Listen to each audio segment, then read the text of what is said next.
बघा, आपण आपल्या आजूबाजूच्या परिसरामध्ये अनेक सजीव पाहतो. त्या सजीवांकडून कोणता ना कोणता गुण घेण्यासारखा आहे. तो कोणता गुण तो तुम्ही मला सांगायचा. मासा, माशापासून कोणता गुण घ्याल? सतत धडपडणे. सतत धडपडणे. Very good. मुंगीपासून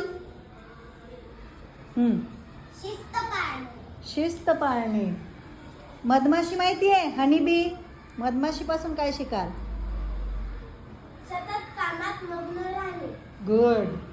सतत काम करत असते बघा मधमाशी, मध गोळा करत असते. त्यानंतर आहे बैल. कष्ट करणे.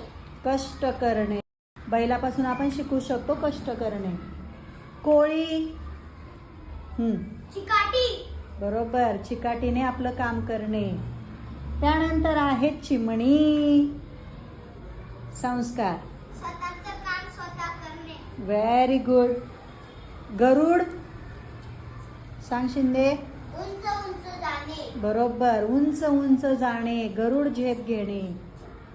आणि आहे झाड. झाडासाठी कोण सांगेल? सांग मुबशिरा. इतरांसाठी जगणे. इतरांसाठी जगणे. Very good. चला आता सगळ्यांनी जोरात टाळ्या वाजवा.